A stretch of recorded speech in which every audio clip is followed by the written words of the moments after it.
आज हम करेंगे प्रश्नावली 14.3 का छठा और सातवां प्रश्न। इससे पहले हमने पहले से लेकर 5th तक सभी प्रश्नों को आसानी से सॉल्व कर लिया है और उन्हें समझ भी लिया है। जो हमारे चैनल पर नए हैं वो पिछली वीडियो को हमारी प्लेलिस्ट पे जाकर देख सकते हैं, या फिर मैंने उन वीडियो की लिंक डिस्क्रिप्शन बॉक्स में भी दी हुई है, आप वहाँ जाकर भी इन वीडियो को देख सकते हैं। और चैनल को सब्सक्राइब करना तो बिल्कुल ना भूलिएगा, शेयर जरूर करना है और लाइक भी। ठीक है, आज का जो आपका प्रश्न है वो विज्ञान से है। आपको मुझे बताना है कि अश्व शक्ति किसका मात्रक है। फिर से रिपीट कर रहा हूं कि अश्व शक्ति यानी हॉर्स पावर किसका मात्रक है। इसका आंसर आपको मुझे कमेंट बॉक्स में लिखकर भेजना है। तो चलिए शुरू करते हैं प्रश्नावली 14.3 का। सबसे पहले हम करेंगे छठा प्रश्न। इसमें दिया गया है कि एक स्थानीय टेलीफोन निर्देशिका से 100 कुलनाम लिए गए हैं। उनमें प्रयुक्त अंग्रेजी वर्णमाला के अक्षरों का जो संख्या है वो निम्नलिखित बारंबारता बंटन प्राप्त हुआ है उनसे, यानी उन अक्षरों से। ठीक है, तो हमें क्या करना है, कुलनामों में माध्यक अक्षरों की संख्या ज्ञात करनी है, कुलनामों में माध्य अक्षरों की संख्या ज्ञात करनी है और साथ ही कुलनामों का बहुलक भी ज्ञात करना है, यानी तीनों चीज़ ज्ञात करनी है। तो चलिए हल करते हैं इस प्रश्न को। तो सबसे पहले तो हम ज्ञात करेंगे माध्यक, और माध्यक का जो फॉर्मूला होता है वो लिख लो एक बार कि माध्यक बराबर L1 plus bracket N/2 minus C F और बटे में F और ब्रैकेट में H। तो हमें ये नहीं पता कि इन सब के मान क्या क्या हैं। सबसे पहले तो इनके मान ज्ञात करने पड़ेंगे। CF दे रखा है तो संचयी बारंबारता सारणी बनानी पड़ेगी। तो इस तरह हम पहचान लेते हैं। तो हमें क्या करना है, संचयी बारंबारता सारणी बनानी है, यानी CF बनाना है। तो पहले तो क्या करना पड़ेगा, 6 का 6 लिखा जाएगा, फिर जोड़ते चले आओ 36 हो जाएगा, फिर जोड़ते चले आओ 76 हो जाएगा, फिर जोड़ते चले आओ 92 हो जाएगा, और फिर 96, तो 96 हो जाएगा, और फिर इसे भी जोड़ देंगे तो ये हो जाएगा 100। और हमेशा याद रखना जो CF का अंतिम पद होता है वो बारंबारता का टोटल होता है, दोनों समान होते हैं। ठीक है, तो बस इसे जोड़ लेंगे। 30 और 6 36, भाई 4 और 3 7 76, और 10 86, और 86 और 6 92, 94 और 400। तो यानी n बराबर हमारा क्या आया है, 100 आया है। ठीक है, तो 100 आया है तो बस n बराबर 100 हम लिख लेंगे इसे, n बराबर 100। अब हमें ज्ञात करना है इसका n/2 पद। तो n/2 बराबर यानी 100/2, तो 2 से कटा 50वां पद हो जाएगा। तो 50वां पद कहाँ है भाई, 50वां पद 36 से 76 के बीच में है। तो हम अधिक वाला लेते हैं, अधिक वाला हमने ले लिया। पहले वाली तो मानते हैं हम CF। ठीक है, क्या मानते हैं, CF। जो अधिक वाला है उसकी बारंबारता को मानते हैं हम F, और इसके वर्ग अंतराल को L1 और L2 मानते हैं। ठीक है, बस हर क्वेश्चन में यही होता है। और बस हमें क्या करना है, हमें पता है कि ये 50वां पद ज्ञात हुआ जो 76 के समीप है। जिसे लिख लेंगे जो 76 के समीप है। समीप है, हम भले ही अधिक वाला लेते हैं तो समीप हम उसके बताते हैं, समीप है। ठीक है, तो वर्ग अंतराल यानी वर्ग सीमा क्या हो जाएगी हमारी, कि वर्ग सीमा हमारी हो जाएगी, वर्ग सीमा जो हो जाएगी हमारी वो हो जाएगी 7 से 10। और बस हमें ज्ञात करना है, यानी L1 बराबर हो जाएगी 7 और L2 बराबर हो जाएगी 10।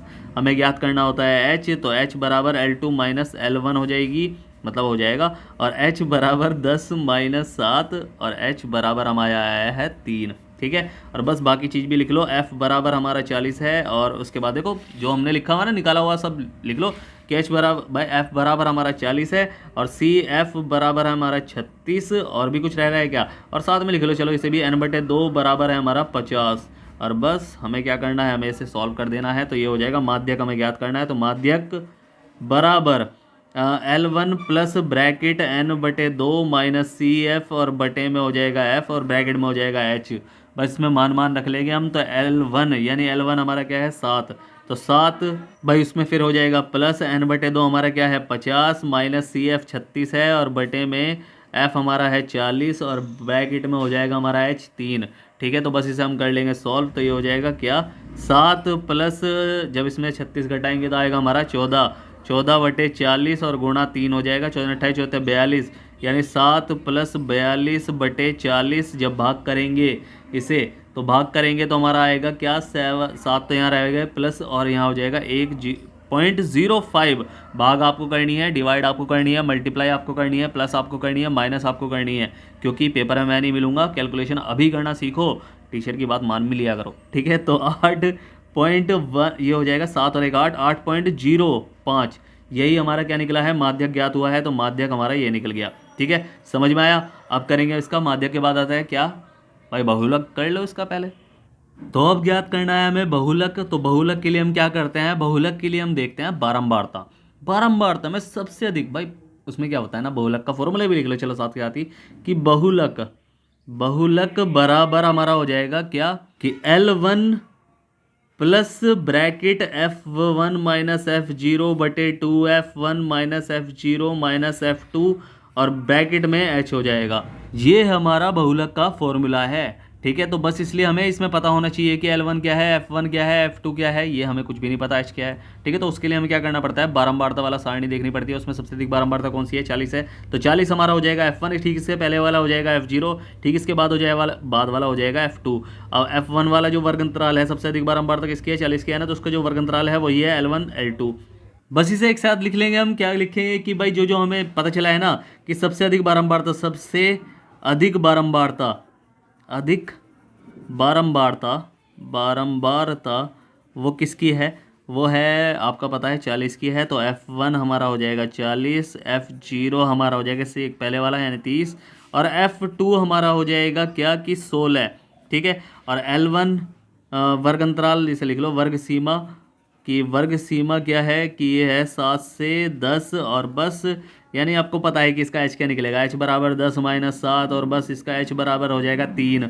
अब बस इसे फॉर्मूले में लिखना है हमें सब चीज़। तो बहुलक का फॉर्मूला लिख लो कि बहुलक बराबर L1 plus bracket F1 minus F0 बटे 2F1 minus F0 minus F2 और ब्रैकेट में H हो जाएगा। और बस इसे हम कर लेंगे सॉल्व। L1 हमारा क्या है, 7 है, तो 7 प्लस ब्रैकेट F1 हमारा 40 माइनस 30 बटे 2 गुणा 40 माइनस 30 माइनस 16 हो जाएगा।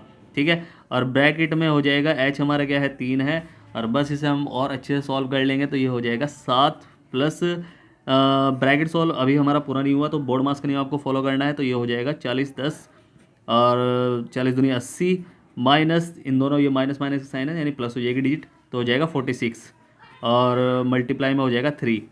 ठीक है, तो 7 प्लस ये हो जाएगा 10 बटे जब इनको माइनस करेंगे आएगा 36। भाई इसकी मल्टीप्लाई भी कर लो साथ के साथ ही, ब्रैकेट का मतलब मल्टीप्लाई होता है। तो 10 या 30 हो जाएगा, तो 80 में से 46 गए क्या बचेगा, 36 बचेगा।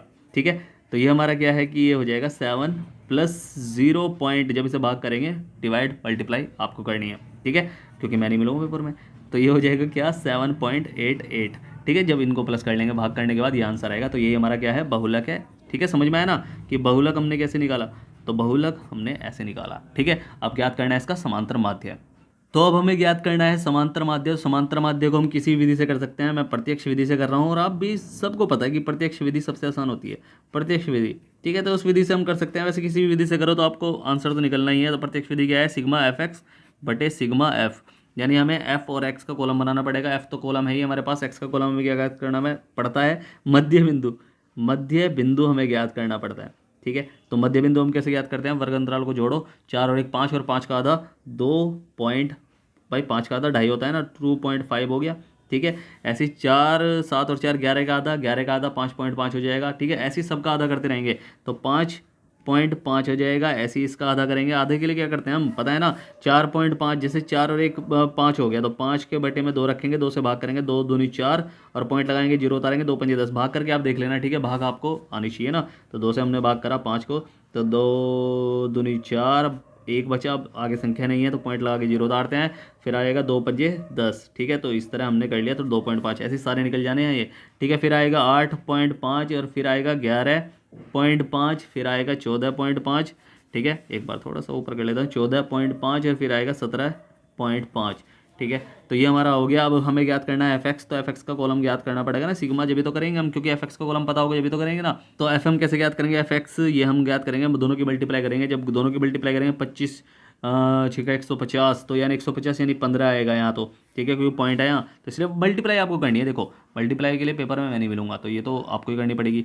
तो ये हो जाएगा 15, जब 5.5 में इसकी मल्टीप्लाई करेंगे तो आएगा 165 आएगा, फिर आएगा क्या 340, ऐसी मल्टीप्लाई कर करके आप कर लेना, 184 आएगा, फिर आएगा 58 और फिर लास्ट हमारा आएगा 70। 7 34 क्या 7 चौका 68 69 70, बिल्कुल सही है, तो 70 आएगा। ठीक है, अब हमें इसका टोटल करना है, तो वो ज्ञात हो जाएगा हमें सिग्मा एफ एक्स। तो जब हम टोटल करेंगे इसका आएगा 832, और जब इसका टोटल करेंगे यानी सिग्मा एफ ज्ञात करेंगे तो इसका टोटल हम करेंगे क्या आएगा, इसका टोटल आएगा 100। अब बस फॉर्मूला आपको पता है कि क्या है, किस माध्य, माध्य यानी एक्स के ऊपर ये डंडा सा, और बराबर सिग्मा एफ एक्स बटे सिग्मा एफ हो जाएगा। और बस इसे हम कर लेंगे सॉल्व। तो सिग्मा एफ एक्स यानी 832 हो जाएगा बटे सिग्मा एफ यानी 100 हो जाएगा। अब ये तो पॉइंट बनाना बहुत आसान है, दो जीरो है तो 2 जीरो पहले ही पॉइंट लगाना है, तो 8.32। भाई 2 जीरो है तो दो संख्या पहले पॉइंट लगाओ, एक दो पीछे से गिनना, एक दो और यहाँ पॉइंट लगा दिया, तो ये आ गया हमारा समांतर माध्य। ठीक है, तो माध्य हमारा ये हो गया। ठीक है, समझ में आया ना प्रश्न। तो अब करेंगे हम कौन सा, लास्ट हमारा इस चैप्टर का 7वां प्रश्न। तो 7वां में दिया गया है कि नीचे दिया हुआ बंटन एक कक्षा के 30 विद्यार्थियों के भार दर्शा रहा है। विद्यार्थियों का माध्यक भार ज्ञात कीजिए, यानी सिर्फ हमें माध्यक ज्ञात करना है। तो माध्यक के लिए हम क्या कॉलम बनाते हैं, सी एफ का यानी संचय बारंबारता कॉलम बनाते हैं। संचय बारंबारता लिख लो, 2 का 2, 3 2 5, 5 और 8 तुम्हारे हो गए 13, मतलब 13 हो गए ना। फिर आ गया 19 और फिर आपका 25 और फिर 28 और फिर 28 और 2 30 हो जाएगा। ठीक है, तो ये आपका संचय बारंबारता कॉलम बन गया। अब हमें पता है कि टोटल ये एफ का जो कॉलम है वो टोटल उसे हम एन से ही प्रदर्शित करते हैं, यानी पदों की संख्या। तो एन हमारा कितना है कि वो 30 ही होगा, क्योंकि देखो प्रश्न में 30 दे रखा है, तो जोड़ के भी देख लो।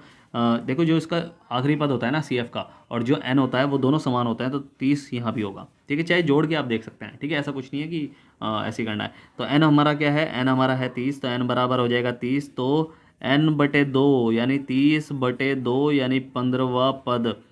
वह पद कौन सा है, तो वो 19वां आएगा। आपको पता है कि 19वां आएगा, साफ दिख रहा है हमें कि 19वां आएगा। तो सी एफ हमारी क्या हो जाएगी, सी एफ हमारी हो जाएगी 13। तो सी एफ हमारी, और जो 19 हमें अधिक वाला लेते हैं ना, हमें पता है कि 13 से 19 के बीच में आएगा 15, तो हम अधिक वाला पद लेते हैं। ठीक है, तो 19 हमने ले लिया, 19 का हमें एफ लेना है और L1 और L2 लेना है। ठीक है, सी एफ इससे ठीक पहले वाला होता है। ठीक है, तो बस हमने सारी चीज़ कर ली। इसे एक साथ लिख लो कि एफ बराबर 6 और सी एफ बराबर 13 और L1 हमारा है 55 और L2 हमारा है 60। तो H हमारा क्या हो जाएगा, H हमारा हो जाएगा क्या, L2 माइनस L1 यानी 60 माइनस 55 और H बराबर हमारा हो गया 5। ठीक है, और बस n बटे 2 में पता है कि 15 आ रहा है। ठीक है, हमारा तो माध्यक ज्ञात करने का फॉर्मूला क्या है कि माध्यक बराबर L1 प्लस ब्रैकेट n बटे 2 माइनस सी एफ। जितनी बार लिखोगे ना उतनी बार याद हो जाएगा, मुझे भी हो गया यार। ठीक है, तो सी एफ मल्टीप्लाई एच हो जाएगा और बस इसे हम कर लेंगे सॉल्व। तो इसमें जो मान रखना है 55 प्लस n बटे 2 हमारा 15 निकला है, सी एफ हमारा 13 है और बटे में एफ हमारा क्या है 6 है। एफ हमारा 6 तो है, हाँ 6 है, और ब्रैकेट में एच हमारा क्या है 5 है, और बस इसे कर लें कैलकुलेट। तो ये हो जाएगा 55 प्लस, अभी मल्टीप्लाई डिवाइड सब पक्के कर लो क्योंकि पेपर में कैलकुलेटर अलाउड नहीं है। ठीक है, कैलकुलेटर अलाउड नहीं है पेपर में। ठीक है, तो अभी करो जितनी भी कैलकुलेशन करनी है।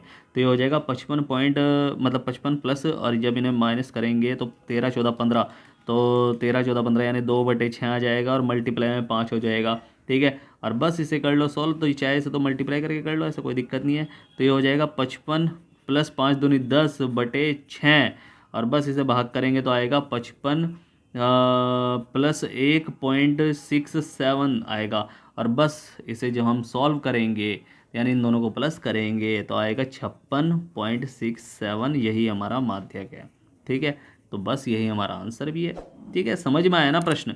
तो बस समझना है आपको प्रश्न को कि हमें जो प्रश्न में दे रखा है कि विद्यार्थी का माध्यक भार ज्ञात कीजिए, तो यही विद्यार्थी का माध्यक भार है। ठीक है, तो इस तरह आपको इन सभी प्रश्नों को करना है। तो उम्मीद है आपको प्रश्न अच्छे समझ में आया होगा। अगर आपको प्रश्न अच्छे समझ में आया है तो आपको क्या करना है, आपको करना है वीडियो को लाइक शेयर करना है, जितना हो सके सब्सक्राइब करना है, आपका ही अपना चैनल है। ठीक है, अगर समझ में नहीं आया है तो आप मुझसे पूछ सकते हैं। मैंने नीचे टेलीग्राम की लिंक दी हुई है, इंस्टाग्राम की भी लिंक दी हुई है और व्हाट्सअप की भी लिंक दी हुई है। आप कहीं भी जाकर मुझसे कुछ भी पूछ सकते हैं, मैं आपकी पूरी हेल्प करूँगा। और स्टार्टिंग में जो मैंने आपसे प्रश्न पूछा है कि अश्व शक्ति किसका मात्रक है, यानी हॉर्स पावर किसका मात्रक है, इसका आंसर आपको मुझे कमेंट बॉक्स में लिखकर भेजना है। फिर से कह रहा हूँ, वीडियो करें लाइक शेयर करें, जितना हो सके सब्सक्राइब करें, आपका ही अपना चैनल है। तो मिलते हैं फिर अगली वीडियो में, तब तक के लिए bye bye tata see you.